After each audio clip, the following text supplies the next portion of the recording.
You told me something yesterday about roughly how much money you had saved by installing a lift. You said easily $40,000. I count that as a lot of money. And and I wanted to know how you figured out that you had saved easily that much money. I was figuring that the last 8 months of his life, where he was very bedridden, that $5,000 for 8 months is $40,000, but $5,000 is actually kind of conservative if you're talking about full-time nursing care. So that was just a rough figure, but so easily 40. Easily 40. Great. Yeah. And all of the concern times that you might have had in the year before, while, you know, when Jim was up and unsteady on his feet and oops, he slipped, and you might have had to call the fire department some number of times. Or have someone here when I came home from the doctor, or when I needed to move him from into the car, or into the wheelchair. It allowed me to do lots of things without depending on other people. When we first put it in, like in 2009, because he had Parkinson's as well as several other things, but Parkinson's mainly, he felt out of balance, like he thought he was going to fall all the time, even when he was sitting down or laying down. Mm-hmm. So it took him a while to get used to the process of moving him, and not to be afraid. But he did get used to it, you know, especially when, you know, we had no other way to move him anymore. Well, it was a sort of gradual sort of, you know, solving of problems, trying to figure out how best to do the things we needed to do. And first, you know, he was able to do things, and then after a series of falls, we knew we had to change, like getting into the house and getting from one room to the other. There's one step, and so we had to do something to solve those so that he could move around the house. And then as he became less mobile, and he was not able to sit up as long and not able to move around less and less as the Parkinson's progressed, then we were faced with trying to just move him from the bed to the wheelchair, or the wheelchair to a motorized chair that we had, or to the commode. And so I had tried to figure out how we could manage this at home, since that was our goal, was to not have him in any sort of institutional setting. It sort of gradually dawned on me, you know, how much he was going to require in the way of care.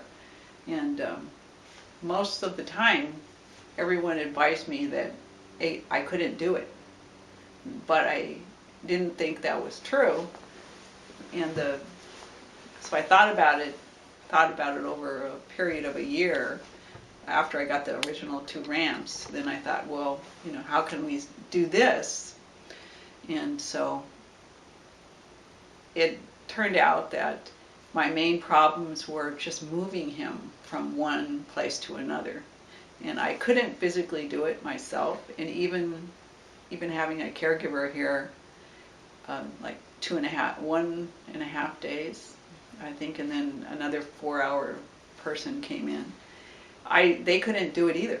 And even my son, who's 6'7" and 230 pounds, he couldn't do it. And I could kind of wrestle him around a little bit, but I got a various assortment of injuries doing that. Right. So that obviously wasn't going to last. So you know, the solution seemed to be to find some way to move him where he was safe and I wouldn't hurt myself.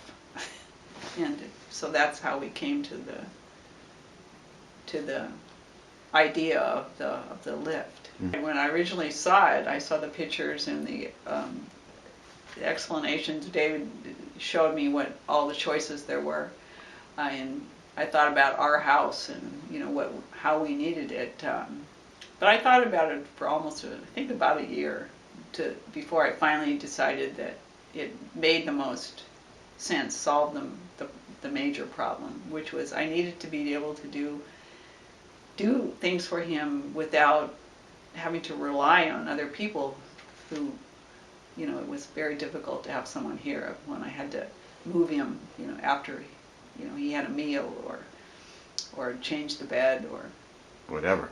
whatever, yeah. The firemen get tired of coming. Working backwards, roughly, how much time did you have the lift installed in your house?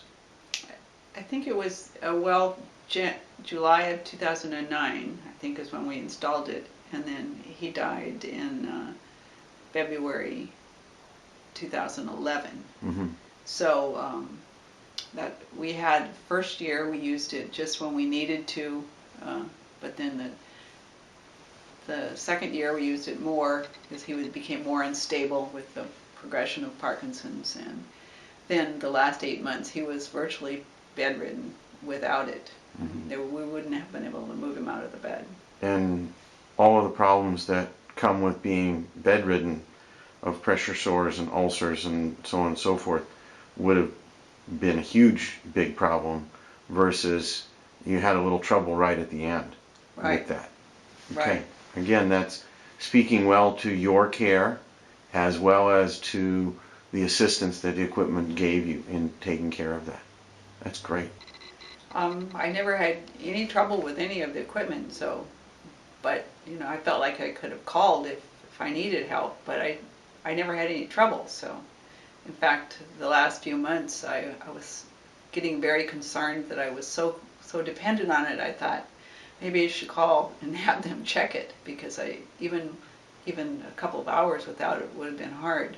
Mm-hmm. And so, but I didn't have to. It worked perfect, even though my grandson tried to swing on it all the time. I like to say that, having this equipment, the ramps plus the lift, allowed me to achieve the goal of taking care of my husband right down to the last hour. And up until the day before he died, I was able to do it all by myself. And that was very important to me, to be able to do that, to say I did it and not to have him in a setting where he would be so helpless and disoriented. So I did it.